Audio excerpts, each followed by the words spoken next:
Welcome to Business on the Real with Eli Thompson, where we give small businesses a place to shine. Thompson, and today I thank you so much for tuning in. Throughout history, we have had sort of a taboo when we talk about mental health. It's been in the closet. A lot of people who had money were able to get assistance with mental health, and they were actually caused generationally. A lot of that was because they crossbred, they stayed in the same family. But still, mental health was not a discussion on the table because it was such a shame. It was such a taboo. And a lot of people who were suffering from depression or other kind of diseases that we call mental health diseases now didn't get the help that they necessarily needed because they didn't talk about it and they were afraid to talk about it. But lately, it's become a really big issue, especially because of the violent acts that are committed around the country. And it seems as if it is a reason, quote unquote, that is given a lot by the media for a shooting or a rampage, instead of it being more like a horrific act. And so mental health is always the excuse, and then there's a remedy after the fact. So today we have an extremely professional psychologist with us today. His name is Dr. Carlos Garcia of Tampa Counseling and Wellness. And we want to welcome him. So welcome, Dr. Garcia. Eli, thank you so much for having me on the show. Really happy to come on here and talk a little bit today about mental health and ways to incorporate it, or sort of the way it impacts our society, and ways that we can utilize it to find some greater joy in our life. Yes, sir. And, I've noticed that since I've been here in Florida, a lot of people in Florida come from the North.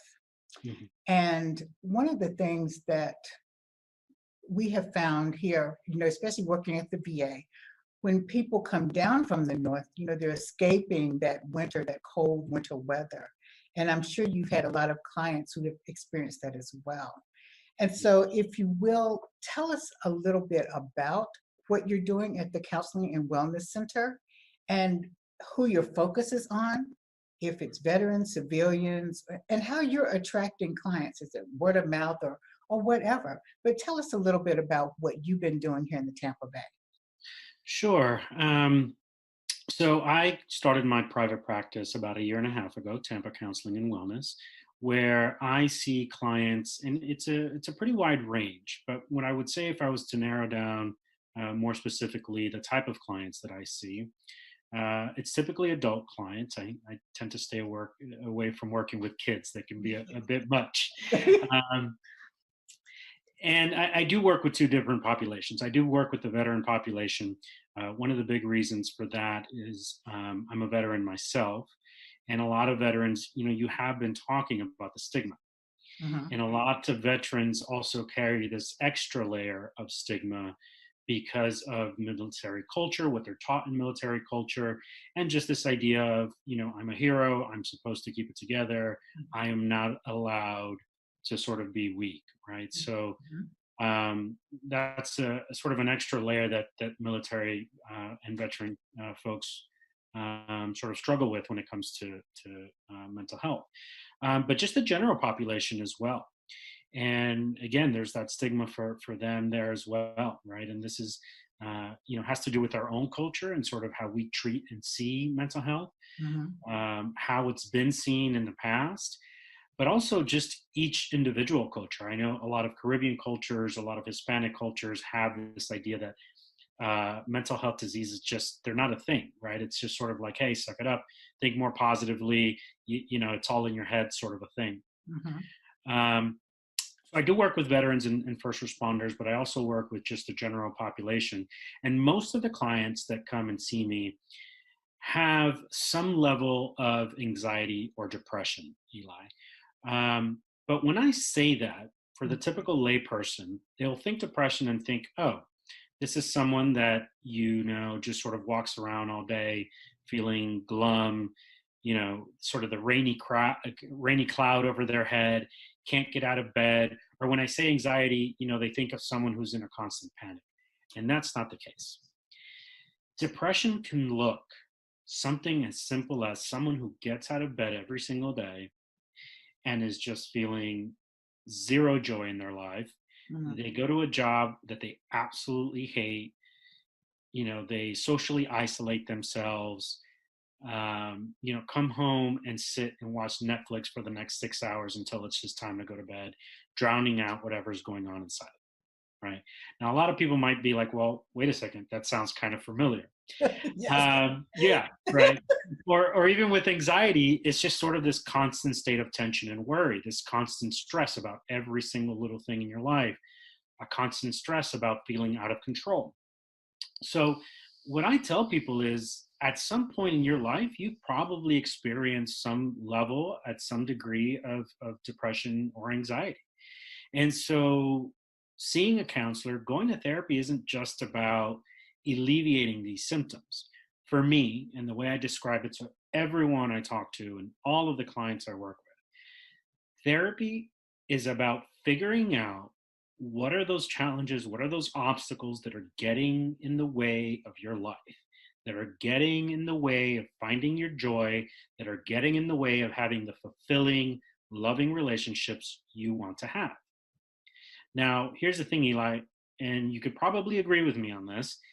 We don't know what we don't know, Correct. right? And Yes. so therapy is just about a process where you have this neutral outsider sort of helping you.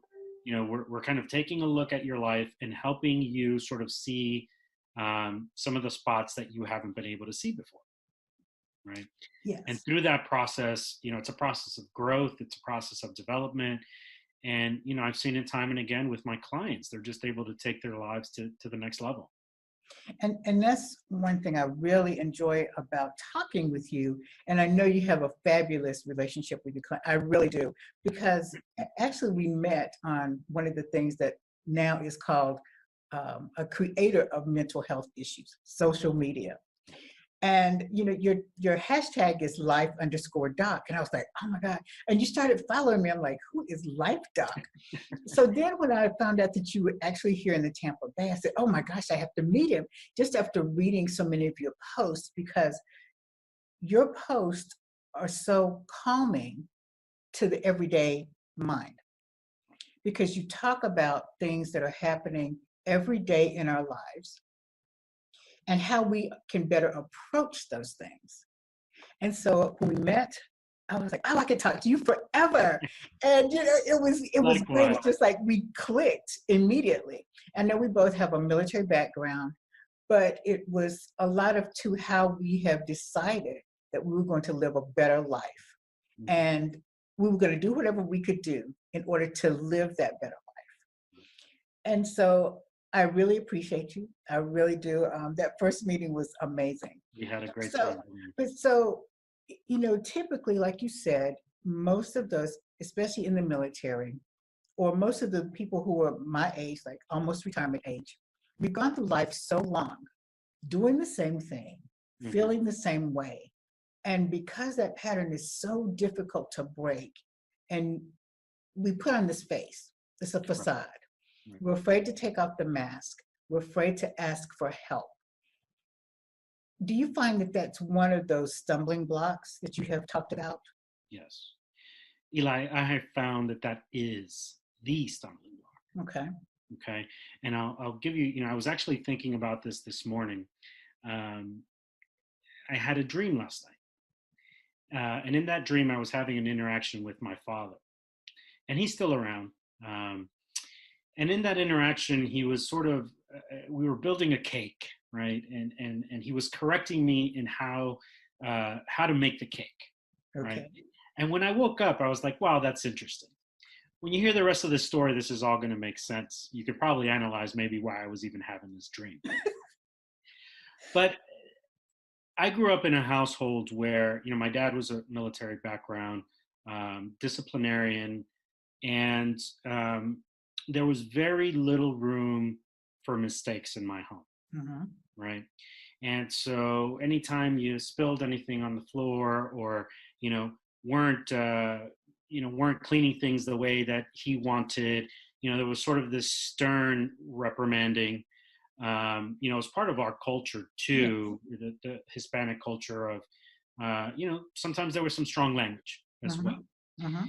And, from the culture's perspective or from the parents' perspective, it's this idea of, well, we're just trying to guide the children to struggle the least in life and to understand, to learn, Yes. right? And we have this thing that somehow kids are going to learn through punishment. Okay? Yes. All the research in psychology is going to tell you otherwise, but that continues to be the belief.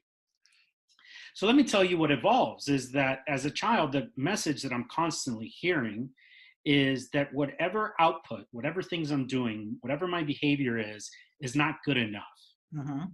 or it needs to be better, Mhm. or it should be this way, meaning my way is not okay, my way doesn't work. Yes. Now, when a child hears that very sort of underlying message around who they are as children, what they start to believe is no longer my actions aren't okay and enough, I'm not okay and enough, right? So it's Mhm. not a surprise that when I become a teenager and into my early adulthood, I develop this strong perfectionism, right? Mhm. Everything I need to do has to be perfect, or to some greater degree, the bar is Yes. constantly being raised higher and higher and higher. And I see you laughing because I That's feel like I anytime I describe this, people are like, wait a second, that's me. I know what you're talking about, right? It's this constant theme of I'm not enough. There's more that I need to be doing. And there's sort of this two-pronged thing to it. One of them is that in a lot of ways it can drive our motivation and our wanting to have success. The problem, the second piece of it, and this is where the problem lies, is what happens when we don't reach that level, right? Yes. When we don't reach that level of success. Yes. It's what we do to ourselves internally. It's how we beat ourselves up. It's the things that we say to ourselves, right? And so, what I find with a lot of my clients is that they had some similar message in their upbringing, Mhm. right? So, sort of the you brought home 5 A's and a B. What is this B about, Yes. right? Yes. So that sort of focus, mind you, it's coming from very well, loving, well-intentioned parents, but unfortunately, the message becomes, "I'm not enough." Mhm. And we sort of carry this with us into adulthood, not thinking to ever question it, because, like you said, it was just a part of how we We grew are. up. Yes. And I really do think, Eli, that is the reason why we see that we're living in this culture now of people just feeling, not happy with themselves, always looking for some better thing, more money, looking to be thinner, prettier, taller. I mean, it goes on and on and on. But what it is we're all trying to fill this gap, this hole that's been sitting within us for however long. And people might turn to a relationship to fill that gap. They might turn Yes. to drugs and alcohol. You know what? Some people might even turn to distracting themselves with work Yes. or exercise. Yes. Exercise is supposed to be a healthy thing, but I've seen some people that are like, yeah, I exercise 2 hours a day and I got to do it every day because if I don't do it, Yes. that doesn't sound like it's coming from a healthy place. The activity is healthy. Yes. So, I say all that to say that that's my typical client. They're coming in and feeling stuck and they're like, hey, why isn't, you know, here's my playbook, right? Here are the plays I know I'm supposed to run to be successful. Why are they not working? Yes. So my job is just to sit there with them and be like, let's look at these plays. Where did they come from? Who told you these plays were effective to Mhm. begin with? Mhm. And let's see if we can find some more creative, some ways that will really help you get to where you want to get without this feeling that you always have to be more. Now, I like the way you said this playbook because immediately my mind went to the football field, right? Right. Right. And if a runner is so focused on, I know we're supposed to focus on getting where we're going, Hmm. but if you're blindsided by somebody, you don't see them coming, you can get injured even more so than you would have been had you really been paying attention to your Absolutely. entire surroundings. Absolutely. And so, a lot of us have gone through that, as you said, especially, like I said, in my age group, because that's the way they were trained. That's Yeah. why our parents were trained. That's why our Right. families were trained. And that was a survival mechanism. Right. Right. But now it's more about how can we thrive? instead of just survive. Right. So, as you said, in our cultures and in the Latin culture, in the Black culture, we have a different perspective. So when I met you, I was like, oh, yes, this is amazing and awesome. First of all, because you're a male, because a lot of times they're women listening to other people's problems. And we as females, we don't know how to solve a lot of male problems. I'm just going to be honest. We don't. Yeah. It's a different perspective. We're a completely different species. Yes, yes. And so then you're coming from the Latin culture. That's another reason that we clicked, because I could really understand and I could hear your voice. So, when people hear your voice, especially males hear your voice, don't you feel that they react a lot better and more comfortably because you're coming to them from those, especially from those two perspectives? Yes, Eli, I totally agree. I think, this toxic male sort of image, right? And again, I think you and I are talking about a cultural piece, but I mean, we can see it in our own culture here in the US. Yes. And then we add this other layer of, again, men of color, Caribbean, Hispanic, that's another layer, veterans, that's another layer, right? And it's this idea of weakness is not allowed. Yes. Speaking about your emotions is not allowed. Suffering is not allowed, right? Sort of just like kind of suck it up. And I know that in my household, what was taught and in my family was, you don't cry. We don't talk about emotions and just deal with it. Yes. I don't know that those are three good objectives for anyone in life, right? Right. And so when I see men that come to work with me, I already know that we're, before they even know it, that's going to be part of our initial barrier, right? Is how can I place myself in a role for this man to feel that he is in a space where there is going to be zero judgment about expressing your feelings and having your feelings. Yes. Right. And making sure that when they get to that moment that they do, because I promise you in my office, they will. That's good. Yeah. That they feel safe in having done so. Right. And, I reflect on my own experience. Because my upbringing told me that I wasn't supposed to be in tune with my emotions, that was particularly difficult for me, someone who is highly sensitive. And it took me a while to figure that out and be okay with that part of myself. What I mean by highly sensitive is when I'm mad, I get pretty angry. When I'm sad, I really feel that sadness at a deep level. And when I'm happy, I mean, I'm exuberant. Yes. Right. But I don't know if you're familiar, especially for folks down here in Florida, Public Supermarkets has those Thanksgiving or Christmas commercials. Yes. Right. And they're absolute tearjerkers, right? Yes. I begin to watch one of those and I'm already feeling sentimental, right? Wow. Now, mind you, over time, having done my own work, I'm very comfortable with expressing my emotions. I'm very comfortable sitting with other people and their emotions. And it was only through a process of understanding that I had spent a majority of my life becoming a Marine, becoming a fireman after that, right? I was literally sort of in a journey in the opposite direction of what I felt was most in line with who I am as a person, and that's emotions. But my culture told me that I needed to be tough. And I said, okay, you want me to be tough? I'm going to be the biggest, toughest guy, most manly man you'll ever see, right? And I couldn't figure out, Eli, why at, almost 30 something, I felt like there was this huge thing missing in my life. Yes. And that's because I was living a life, I was living a life that wasn't mine. I wasn't that person. And it wasn't until I started to get in touch with and be okay with my own feelings, be okay with crying when I was struggling, be okay with, just throwing up my hands sometimes and saying, I don't have control of this. I really don't know what to do. And I need to turn to someone else. And yes, I feel weak right now. And it's okay for me to feel like I'm weak right now. Yes. Right. And that was the biggest shift for me. And also one of the reasons that I am so passionate about doing this, because there's not a lot of, psychologists who are males in the field. Yes. And Yes. so I feel like I really put myself in a place where I can be there for other men to help them sort of understand their emotions, and to be like, hey, men, you know what? It's okay to not always be okay. And I think And really that's the core message that needs to be put out yes. And even in my case, for instance, I'm a very emotional person myself. Like you said, when I get angry, and I vent, I want to vocalize that. there.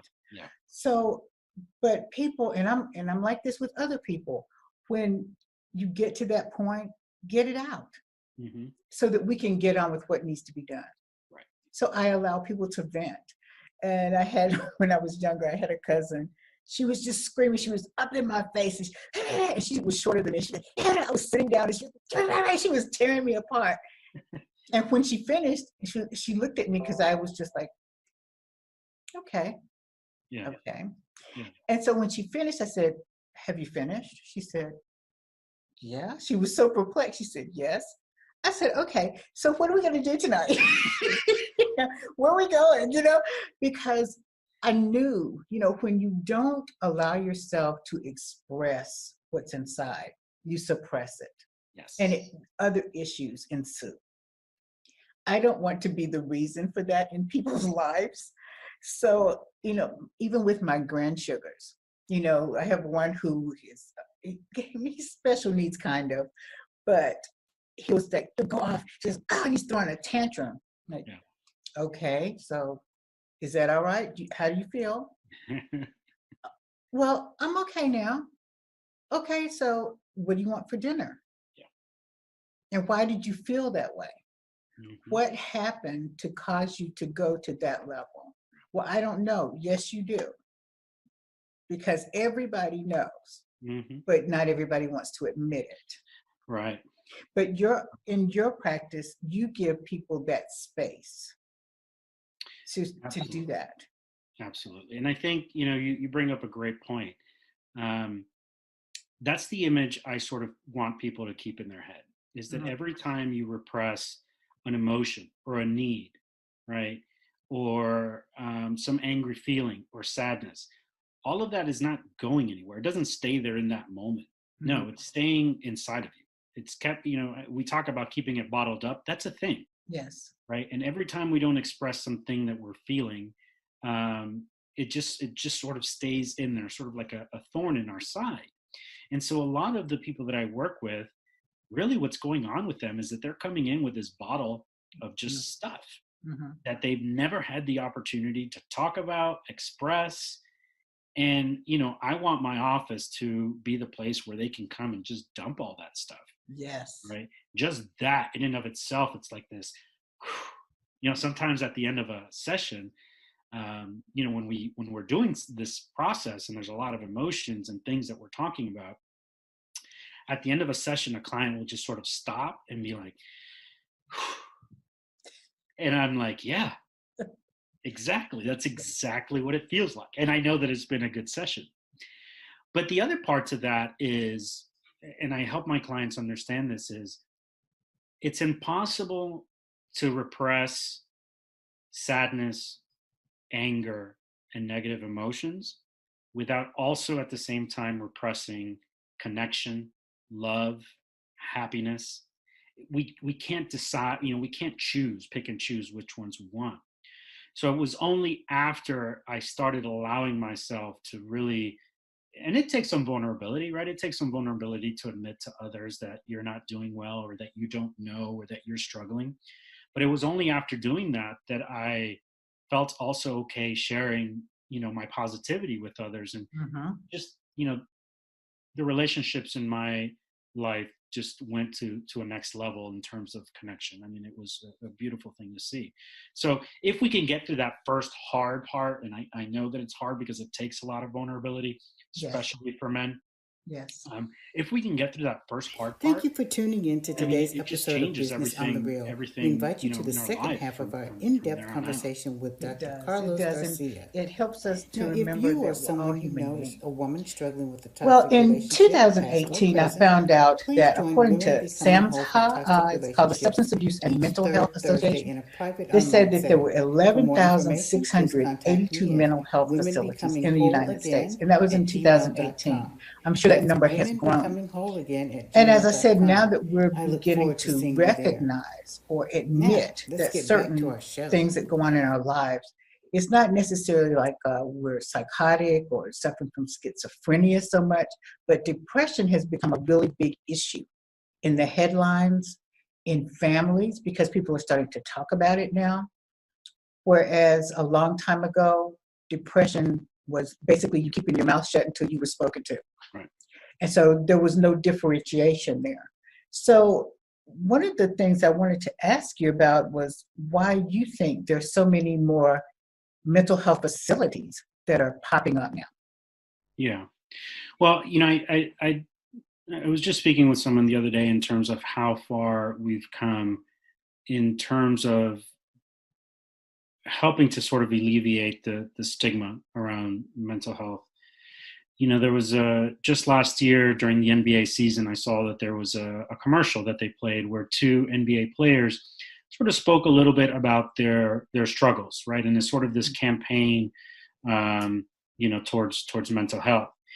And we're also starting to see that in a lot of ways, culture, at least for millennials, and I know that that's a term, people sort of have different ideas around, but our younger culture is sort of embracing the idea of therapy.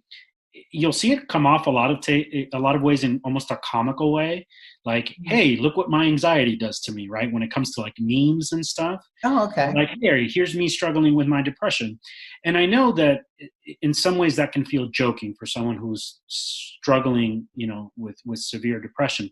But I also think, and what I've been noticing, is that it's bringing a lot of people who typically wouldn't say something about their anxiety or depression or sort of keep it hidden to say, oh my God, there's thousands and thousands of people out there whose anxiety does the same thing mine does. And I can connect with that. Yes. Right. And not that we're making a joking matter about it, but I think it's helping people see I'm not alone. I'm not the only one who struggles with this. I'm not the only one that thinks this way. I'm not the only one. So I think that piece is very helpful. Again, I think these younger generations are sort of saying, hey, this idea of like, it's okay to struggle and it's okay to get help for that, for whatever it is that I'm struggling. We're starting to shift more and more away. Also, when we talk about sort of depression, when we're talking about suicide, when we're talking about, and we're so bombarded by it on social media and access to, Robin Williams, Kate Spade, Anthony Bourdain, just in the last few years. People take interest in those sort of stories because, these are people that we sort of only see, the beauty in their lives. And, now we're investigating and saying, wow, that someone could on the outside seem like they have it all together. And on the inside be struggling so much. So I think a big portion of, to come back to your question, I think a big portion of it is that there's sort of this normalizing of what it means to be struggling with anxiety and depression, right? I think we're also just getting tired of losing people to suicide.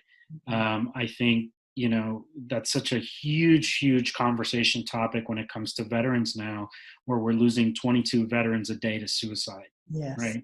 And when you compare the numbers of, soldiers and military personnel that we've lost in, during war, and the amount we're losing once they get back home, it's just inconceivable, right? So that's out in the public as well. And so I think it's just the information is finally getting out there. This thing that we're doing, right? This conversation that we're having will be heard.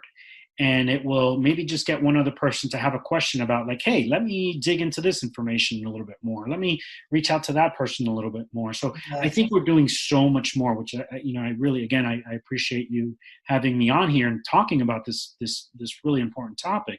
But we're doing more and more to sort of paint a face, or to add a face to what mental health is and what it isn't. Because I think up until recently, it's all been misconceptions and myths.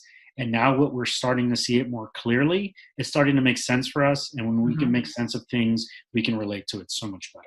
Yes, indeed. Because a lot of people, especially in the larger cities, nowadays it seems as if you are quote unquote alone. Everybody's busy working. Everybody's, if you get to go to church or desire to go to church, you go there, you come home, you're so tired, and then you're working with your children. You don't have much time to really stop and think about how you're feeling. Right. And we're almost like robots. Mm-hmm. And then, like you said, social media, in a way, has helped us to recognize that there are other people like us, because we typically don't get to go outside of our own walls to see anyone else other than that. And a lot of people, as you say, the media has allowed us to see into the lives of prominent people, so that we can recognize, like, oh my gosh, if that was them, what about me? And what could someone that I'm associated with be going through at this moment? Because that's one of the things I really try to think about, because I've, have been diagnosed with depression. And I realize a lot of times that I'm not acting a certain way that I feel comfortable, and nobody notices. Right. And it's hurtful. It's really hurtful. So I try to look not at a person from the outside, but into a person. Yes. And because I want to affect positively upon their lives. Right. And so I really thank you for what you're doing, and especially in this area. Being in the quote unquote sunshine state, everybody's supposed to be happy. We have beaches. Whoa, woo! We get out here and we do this thing every day, almost like California, getting on the boogie boards and out. But life is real. I was looking at another statistic that's by the Florida Behavioral Health Association. And they say that Florida ranks 44th in access to mental health services, which is kind of sad, because we do have a lot of people who are even homeless. Yes. We don't know what's going on. We don't know why they become that way. But one of the reasons I thought about was because this is a retirement state, typically, that when people come here, they don't know people. And another reason I wanted to have you on the show is because they need to have someone in the community that they can connect with. They need to see a face. And you're being a male. We have so many male retirees coming into this area, flocking in as snowbirds. Who are they going to talk to? What could be the gloomiest time of their lives? Yeah. We have people coming into the VA all the time, don't know what's going on. So what are your thoughts about how we can better communicate in our communities when we know that someone needs help, and reach out to a professional such as yourself? Sure. So, I think in sort of combating stigma, you need to be both creative and strategic. Okay. And what I mean by that is, I can go out there and do talks on depression and anxiety and the symptoms and what that means. But my focus is always something different. My focus is always to talk about and to people who, sort of your everyday people, right? And that's sort of why I use this, these little, these stories for people to say, hey, wait a second, I can relate to that. Yes. Right. And so I think that opens up the dialogue, but it also helps to give it a face, right?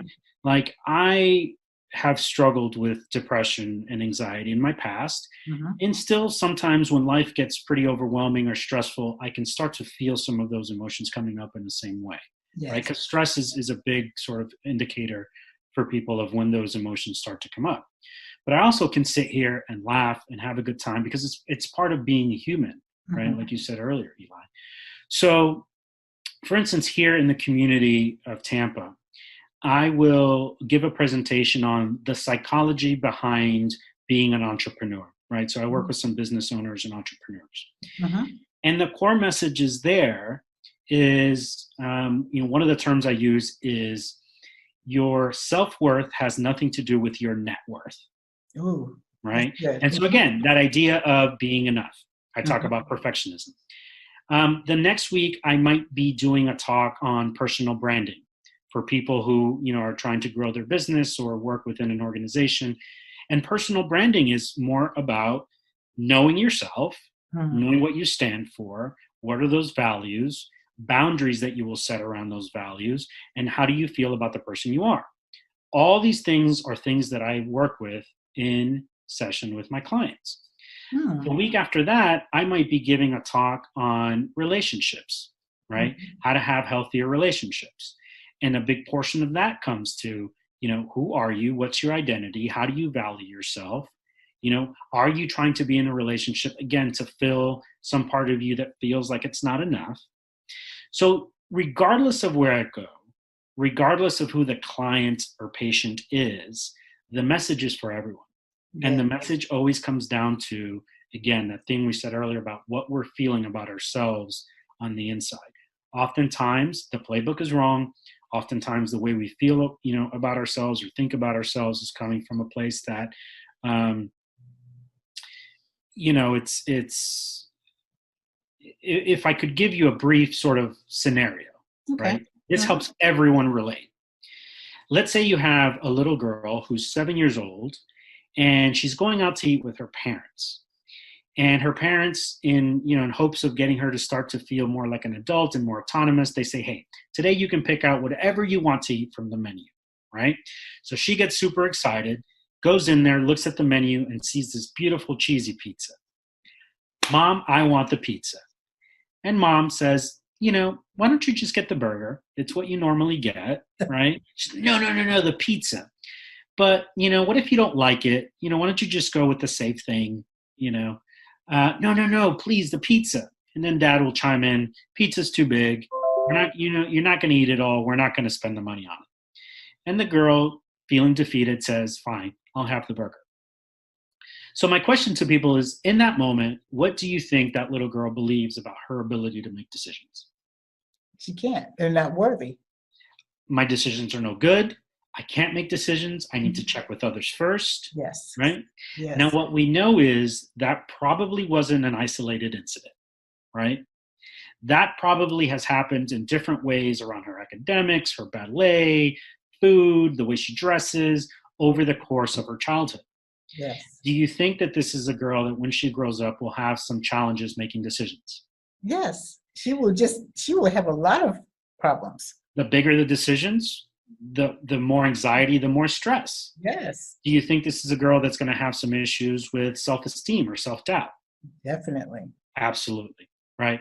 So this is how I put it for people. It's not that you had some traumatic childhood. Again, it's that the messages that were almost unconsciously and covertly given to you, because a child thinks differently, they internalize and personalize everything. Mhm. They take a different message away. Yes. Right. And Yes. if we've never thought to check that message to see that it's even there, we Mhm. walk around feeling like I'm not enough because of something, again, some message that was given to me so long ago that I'm still carrying around, and it's making me struggle. Yes. Now, that story that I'm relating to you, I tell to everyone. And 99% of the times I get this, as I'm telling the story, I'm like, yeah, they're catching it because some piece of that story is resonating with them. Yes. Right. And now this is every single person that I see in my practice. They're Mm. dealing with some version of this. Mhm. And it's all stuff that's in here. Yes. Stuff that we've been told, a narrative that we've been carrying around that is serving us no purpose at this point in our lives. Yes. Right.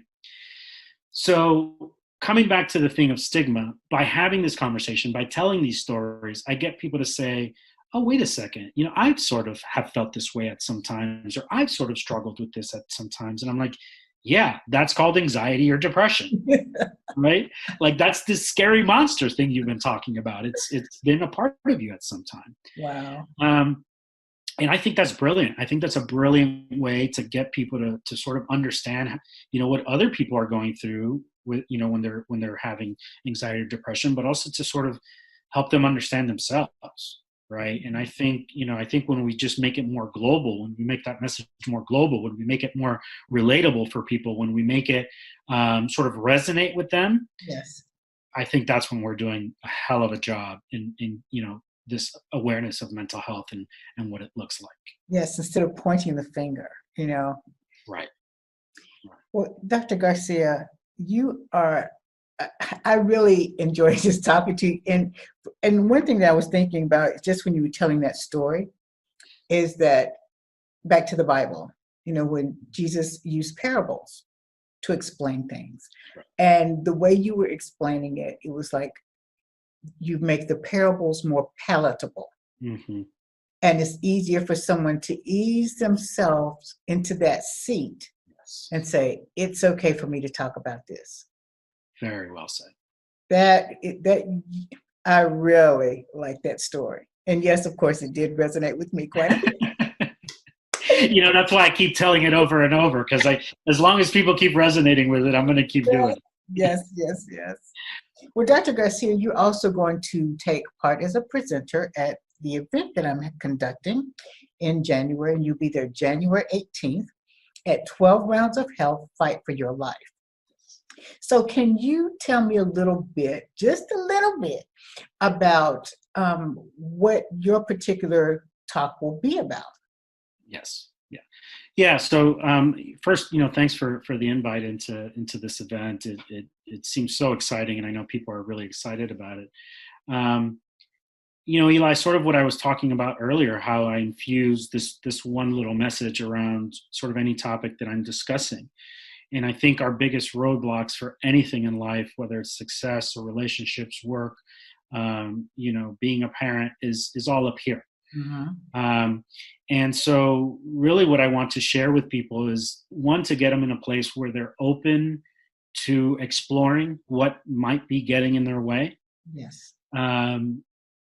Because that needs to be there first, right? If you're coming in with sort of a closed mind, you're not going to want to explore that. So being open to exploring, what's been getting in my way, which, probably is you for the most part. Yes. But let's help you see how you've been getting in your way and why, yes. right? Mm-hmm. Because once we identify what the problem is per se, then we can sort of face it head on. So if the thing that's kept me from getting healthy, from starting to eat better, mm-hmm. from going to the gym, is some belief that I won't be able to do it, I won't be able to lose the weight that I want to lose, or maybe I won't be able to eat the right foods for the amount of time, I will explore with somebody, where is this belief that you're going to fail? And it sounds like maybe there's some fear of failure. Let's talk about that. Mm-hmm. Or maybe there's a fear of success. And people always give me the weird sort of eyes, fear of success. Why the heck would I be fearing success? Well, success means that you have to change who you are. Success means you have to let go of the excuses. Mm-hmm. Success means now you are responsible to this image or this thing you've put out there. Yes. And sometimes it's easier to just sit back and be like, hey, I can just keep making excuses and saying work's getting in the way and all that stuff. That's easy. Right? Yes. So again, just sort of helping people get into their heads about what particularly for them are the things that have been obstacles, help them explore it. Once they can sort of identify what that is, then getting around that obstacle becomes 1,000 times easier. And the reason that I wanted you to come and speak as a psychologist is because everything starts with a thought, and that thought determines what your belief system is. Right. And controls your mind.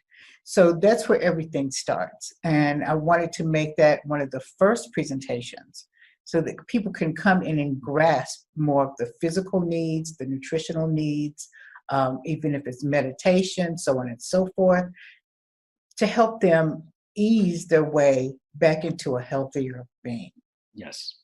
Yeah, So, I like what you said there, because actually, if you sort of take a look at the work that I do, it mhm, is all around sort of core beliefs about ourselves. mhm, And someone will come in, having issues with, let's say, their personal relationships. Someone else will come in because they can't get in shape the way that they want to. Someone else will come in because they're having problems at work. Someone else, they're just not feeling well. The symptom is always different, mhm, but the problem is always the same. mm, The problem is always what we're thinking about ourselves. And so it's interesting. I might have someone come in who's maybe drinking a bit much or yes. more than they should, Mhm, and we never even touch the topic. We talk about how they feel about themselves. We talk about a little bit about their relationships. But once we get them to identify their own limiting beliefs, yes. everything else in their life falls into place. The drinking goes away. The relationships tend to improve. Why? Because now they're feeling more confident. It's like everything comes together once we get to that little seed of the doubt, the self-confidence, that piece. Yes. It's brilliant. I love it. I could talk about this stuff all Yes. day. Amazing. It's amazing.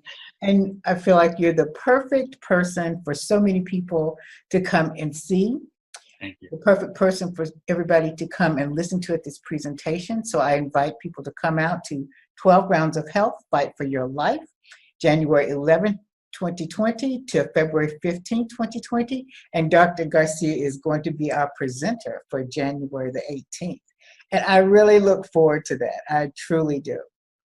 So, Dr. Garcia, could you tell people how to get in touch with you? Sure. So they can follow me on Instagram. My Instagram is at life_doc. People are like, where did that name come from? I'm like, I'm the life doc. I'm the doctor for whatever you need. I'm the help desk for your life, Yes. right? So they can follow me on Instagram at life_doc. They can always reach out to me at Carlos at TampaCW.com. Drop me an email. They could also reach me by phone, 813-644-1791. If you just, want to chat, have a question about something. Um, you know, I always encourage people to reach out, even if they just want to say hello and have a couple questions. I'm glad to sit down with people all the time who are just wanting to sort of explore, the beginnings of what might be getting in their way. Doesn't mean they have to come and, sit for therapy or that they're getting my services. I'm happy to talk with someone just for, 10, 15, 20 minutes and do what a psychologist does. And that'll sort of look like, I heard you say X, Y, and Z. I wonder if you've thought about, and that usually means, hey, here's what I see. Mhm. Here's where some stuff might be that you should go and look at. But yeah, I always encourage people to feel free to, reach out to me whenever they can. That's wonderful. Now, you're in 2 locations, correct? Correct. I have an office in the Land O'Lakes area, right off of 54 and 41. Mhm. I also have an office now in Tampa, right near International Plaza and Raymond James Stadium, and coming soon to the Brandon area. That's Yeah. outstanding. Oh, congratulations on your expansion. Thank you. That's really wonderful. So I thank you so much for being with us today, sharing your thoughts, sharing your knowledge, and just sharing your total personality Thank you, and Eli. bringing so much to the table that people will really want to eat from that table. Thank you, Eli. Thank you so much for having me. It's always such a pleasure. I mean, your spirit is every time, even when we're messaging, I can be sort of in a zoned out, sort of gloomy day, and I get a message from you. I'm like, oh, it's Eli, right? Just bringing So rays of sunshine into my life. So thank you thank you so for having me, Eli. And I love talking with you. well, thank you so much. So and you have a great evening, Thank and you. we'll see you the next time on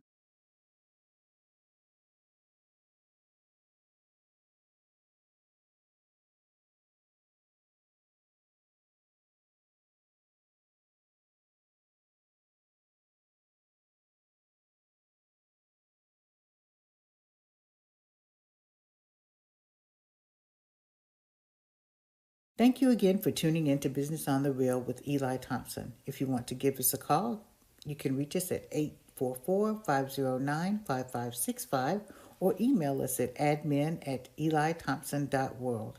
Until the next time, may God bless.